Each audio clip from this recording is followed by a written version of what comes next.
Então, nós vimos nos vídeos anteriores que Russell então explica de maneira bastante breve o argumento de Descartes, né? O argumento mais ou menos em 3 meditações de Descartes, que é o argumento de Descartes é bastante mais detalhado, etc. Mas o Russell faz uma visão panorâmica, dá uma visão panorâmica bastante útil para nós, né? Porque ele vai direto naquilo que o argumento tem de essencial. Tá? E o que o argumento de Descartes tem de essencial é que Descartes parte das suas dúvidas, tá? A respeito dos órgãos dos sentidos, dos dados dos sentidos, depois há dúvidas a respeito do conhecimento do conhecimento empírico, quer dizer que eu esteja vivenciando situações, depois dúvidas a respeito do conhecimento, mesmo a respeito do conhecimento matemático, tá certo? Para chegar à seguinte conclusão: bom, supondo que eu esteja enganado o tempo todo, né, através da figura metafórica de um gênio maligno, de um Deus enganador, mas supondo, quer dizer, há uma possibilidade remotíssima, mas existe uma possibilidade que eu Descartes não consegui afastar ainda, tá? Que exista um gênio maligno ou um Deus enganador que está me enganando o tempo todo. A figura do gênio maligno é puramente metafórica, puramente pedagógica. O que interessa, na verdade, é que existe essa possibilidade de que eu estou enganado o tempo todo, tá? Mesmo quando eu estou fazendo cálculos matemáticos, mesmo quando eu estou lidando com as verdades mais necessárias possíveis, né? Ou mesmo quando eu estou no campo das ciências mais bem fundamentadas, como a matemática e etc., mesmo ali existe uma possibilidade de que eu estou sistematicamente errando, tá? Eu estou sistematicamente errando e tenho certeza das minhas crenças, mas as minhas crenças estão sistematicamente erradas, tá? Então Descartes chega à seguinte conclusão: bom, mesmo que eu esteja errado o tempo todo, tá? Ainda assim alguma entidade está sendo enganada, tá? Essa entidade, portanto, tem que existir. Mesmo que eu esteja enganado o tempo todo, essa entidade tem que existir, e essa entidade é o meu eu. Mas o eu não é essa pessoa que está aqui com camisa. Nos vídeos anteriores estava com camisa verde, transcorreu um tempo lá, agora está de camisa cinza, este corpo que está aqui gesticulando, falando. O eu de Descartes é uma substância, porque eu não sei, nessas alturas da reflexão, eu não sei nem se existe esse corpo aqui, tá? Eu não sei se existe esse corpo, não sei se existe alguém agitando a mão, eu estou tendo essas impressões todas, mas eu não tenho certeza se existe de fato uma pessoa física fazendo esses movimentos, emitindo esses sons, etc. O que eu tenho certeza, segundo Descartes, no final da segunda meditação, é da existência de um algo aqui, uma espécie de ponto aqui que está vendo, né, um olhinho assim mental, que está sentindo, que está tendo pensamentos. Então, mesmo que eu esteja enganado, equivocado a respeito de tudo, existe um algo aqui, esse olhinho mental, que ele vai chamar do meu eu, um eu com E maiúsculo, tá? Que é uma substância ou um princípio pensante. Isto tem que existir, tá? Essa substância, esse princípio pensante, isso tem que existir, e isso eu tenho certeza toda vez que eu considero, ou toda vez que eu creio em algo, tem que ter alguém que esteja crendo, tem que ter um algo que está crendo, essa substância mental, que é o eu, tá? Daí a frase famosa: penso, logo existo, né? Não tem nada a ver com eu sou pensador, portanto eu sou mais inteligente, portanto eu tenho mais direito a existir que as outras pessoas que não estão pensando na vida, etc. Não tem nada a ver com isso. Tem a ver com uma ideia metafísica, quer dizer que se alguém está cogitando, se alguém está tendo pensamentos, não precisa nem ter crenças, né? Basta você considerar pensamentos. Então tem que existir uma substância, tem que existir um objeto pensante aqui por trás, cuja natureza, enfim, vai ser parte também da filosofia de Descartes, tentar elucidar a natureza desse eu pensante. Se você não gosta do termo eu, chama de um princípio pensante ao qual eu tenho aqui um acesso necessário. Eu tenho que estar tendo acesso a esse eu pensante, a esse objeto pensante, né? Porque senão não haveria explicação para essas várias crenças, essas várias sensibilidades, várias experiências que eu estou tendo, né?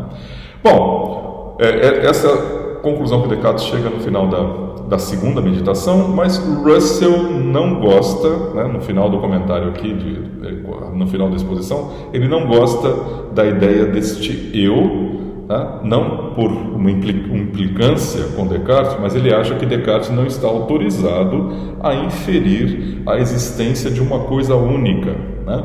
O que Descartes poderia inferir é o seguinte: eu tenho uma crença aqui, tem que ter alguém tendo uma crença.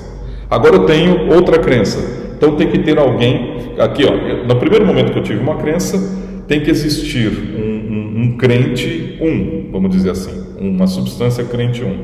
No segundo momento que eu tive uma crença, tem que existir um crente 2 naquele segundo momento. O que me autoriza, isso já é Russell criticando Descartes, hein? O que me autoriza a dizer que é o mesmo, crente 1 e crente 2 é o mesmo indivíduo, é a mesma substância. Do ponto de vista da lógica argumentativa de Descartes, nada autoriza a dizer que o crente 1 e o crente 2 é uma mesma entidade que sobrevive no tempo, uma mesma entidade que persiste no tempo. Tá? Estritamente falando, Descartes teria que dizer: pensou 1, existiu 1. Pensou 2, existiu 2. Está tendo a sensação 3, existiu 3. Está tendo a sensação 4, existiu 4. E não estaria autorizado a dizer, inclusive o seguinte, não está autorizado a dizer que este eu permanece no tempo enquanto não está pensando. Pensou, existiu. Não pensou, ninguém sabe se continua existindo ou não. Tá certo? Essa é a crítica do Russell à forma como Descartes concluiu ou conduziu a sua meditação, porque ele diz: olha, o Descartes não estaria autorizado a inferir a existência de um eu único que persiste no tempo. Tá? Na verdade, estritamente falando, tudo que Descartes está autorizado a concluir é o seguinte: existe um pensamento ou uma percepção ou um sense data então a única coisa que eu posso dizer é que um sense data ou um pensamento ou uma percepção está sendo sentida. Tá? Existe uma percepção, tá? Existe um pensamento, existe uma sensação. Mas não que tenha uma entidade aqui capturando tudo isso aí, uma entidade que é única no tempo. Né? Então, na verdade, essa é uma grande dificuldade que vários filósofos têm para demonstrar a existência do eu como uma entidade única, uma espécie de ponto agregador das minhas várias experiências. Né? Olha, eu já estou usando a primeira pessoa, minhas várias experiências. Se eu fosse seguir o Russell aqui, eu não poderia nem dizer que são minhas várias experiências. Eu teria que dizer que são várias experiências, uma nuvem de experiências, tá? E o que é que me autoriza a achar que existe um ponto central que está unificando ou articulando tudo isso, de tal forma que eu chame todas essas experiências de minhas, ou as experiências são experiências para um sujeito único. Bom, Descartes pensava assim: a experiência é uma experiência para um sujeito único, que é quem ele acha cuja existência ele acha que provou, né, no final da segunda meditação. Kant também acha. Kant diz: olha, tudo isso aí, tudo que eu estou percebendo é experiência para uma pessoa, portanto tem que existir esse eu, um euzão com E maiúsculo, um eu transcendental, que é como o nome bonito que Kant usa, um eu transcendental, senão não haveria uma unidade nessas experiências todas. Seria simplesmente, pum, mancha vermelha agora, pum, som agudo agora, pum, camiseta cinza agora. E eu não teria como chamar tudo isso de experiências para um único indivíduo. Tá? Seria simplesmente uma nuvem dispersa de experiências, tá? Experiência tida aqui, experiência tida ali, experiência... Quer dizer, eu não poderia chamar aquilo que eu vivi na sexta-feira, uma experiência, tá me encontrando numa aula com os alunos, aquilo que eu vivi no sábado, tá encontrando com os amigos para uma cerveja, aquilo que eu vivi no domingo, encontrando com a família para um almoço, aquilo que eu vivo na segunda-feira, que é pegando no batente novamente, não poderia dizer que é a mesma pessoa tendo essa experiência. Né? Portanto, Kant postula a existência do eu, que é quem unifica tudo isso. Diz: não, tudo isso aconteceu para mim, para esse centro que está aqui. Né? E Descartes acha que está provando, então, a existência desse centro, desse eu. Russell não gosta dessa ideia. Assim como outros filósofos britânicos antes de Russell, Hume, na verdade, o Hume era um filósofo escocês, mas ele também criticava essa ideia do eu, né? Ele dizia, olha, Hume escreveu no século XVIII, ele dizendo, olha, por mais que eu procure entre as minhas ideias e sensações, por mais que eu vasculhe tudo que está aqui dentro do meu intelecto, eu não encontro nenhuma ideia ou nenhuma sensação ou nada que eu possa apontar e dizer, olha meu eu aqui, né?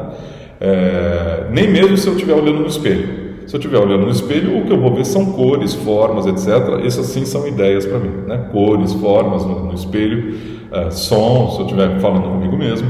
Essas são ideias, essas são sensações na minha mente, mas não tem nenhuma delas que eu possa apontar e dizer, isto aqui é o centro que organiza tudo, isto aqui é o meu eu. Então Hume diz, eu cansei de procurar, investiguei todas as minhas ideias, todas as minhas sensações, não tem esse eu lá dentro. Então o eu que organiza tudo, que unifica tudo, é uma invenção dos filósofos. Tá? Hume nega a existência dessa entidade chamada eu. Aliás, não é que ele negue, ele diz, nós não temos nenhuma razão para supor que exista essa entidade. E Russell aqui está indo mais ou menos na mesma direção, né? Vocês vão ver que lá para frente, no capítulo subsequente, ele vai novamente levantar dúvidas com relação à existência do eu, esse eu com um E maiúsculo, né? Novamente, não é dúvidas com relação à existência desse corpo físico que está aqui. Aliás, sim, tem dúvida com relação a esse corpo físico que está aqui. Dúvida com relação a um princípio, uma substância única que permaneça no tempo e que está organizando a totalidade dessas impressões que eu estou tendo. Não podia nem estar falando eu, que alguém está tendo, mas que tem cara de ser tudo fazendo parte de um mesmo conjunto, tá? Russell não gosta dessa ideia. Então ele quer reproduzir, quer fazer um programa ou um argumento parecido com o de Descartes, mas dispensando essa ideia do eu, tá? Do eu com E maiúsculo.